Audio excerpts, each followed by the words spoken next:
Hi all.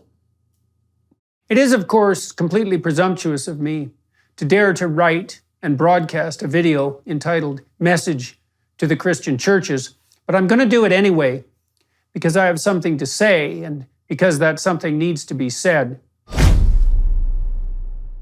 I've been speaking to and watching and listening to audiences all over the Western world for the past 4 years, in person and in virtual form, and have learned a few things in consequence.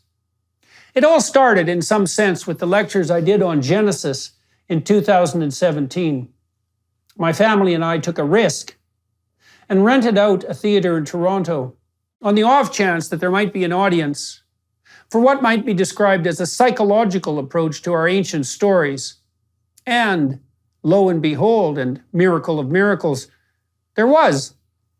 I completed 15 or so lectures walking through the first biblical book, sold out the theater, and attracted, surprisingly, millions of viewers, Christians, Jews, Muslims, and atheists.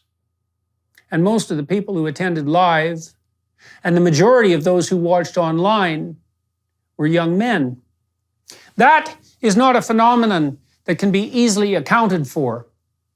But let me try.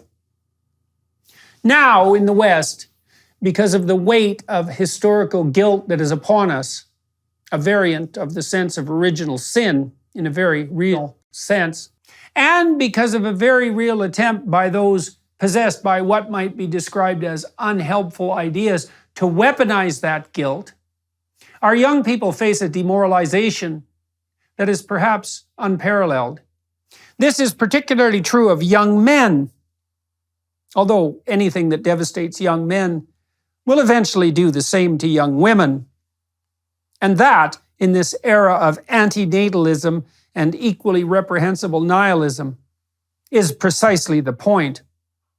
When they are children, boys are hectored for their toy preferences, which often include toy weapons such as guns, and their more boisterous playing style, as boys require active rough and tumble play, even more than girls, for whom it is also a necessity.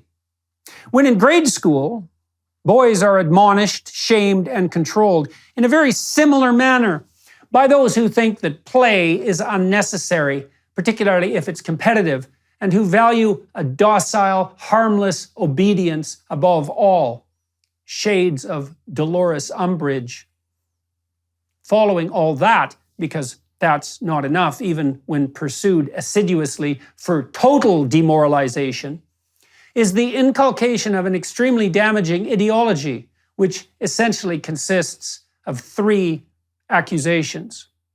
Number 1, human culture, particularly in the West, is best construed as an oppressive patriarchy, motivated by the desire, willingness, and ability to use power, defined as the compulsion of others against their will, to attain what are purely selfish and self-serving ends. This is true at every level of analysis. Marriage is akin to slavery, friendship to exploitation, political disagreement to war, and business arrangements to deception and theft. And this is true not only of the current social arrangements that characterize our culture, particularly in the West, but also the fundamental reality of history itself. Accusation number 2. Human activity, particularly that undertaken in the West, is fundamentally a planet-despoiling enterprise. The human race is a threat to the ecological utopia that existed before us and that could hypothetically exist in our absence.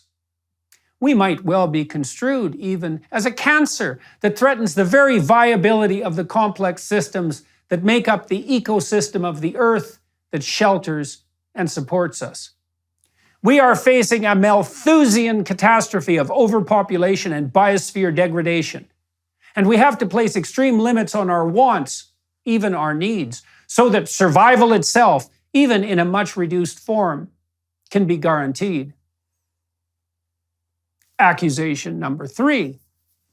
The prime contributor both to the tyranny that makes up the oppressive patriarchy and structures all of our social interactions, past and present, And the unforgivable despoiling of our beloved Mother Earth is damnable male ambition, competitive and dominating, power-mad, selfish, exploitative, raping and pillaging.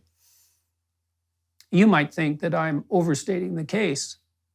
Think again, sunshine. We in the West are facing an all-out assault at the deepest levels on what that old joker Jacques Derrida deemed the phallogocentric conceptual structure of civilization itself. To take that apart, that's a society centered on the encouraging, adventurous, masculine spirit, and that privileges that hated word of all things, the divine logos. And what should we worship and celebrate properly other than that? Deconstructionists, the words of that mass murderer Karl Marx?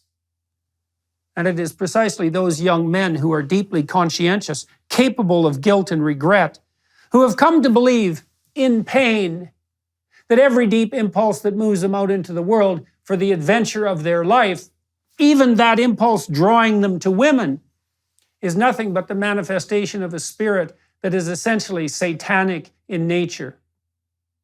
This is not only wrong theologically, morally, psychologically, practically, and scientifically. It is literally anti-true. It's not a mere misstatement about the nature of reality, a minor conceptual error, but something that literally could not be farther from the truth. And something that distant from the truth comes from a place that cannot be distinguished from hell.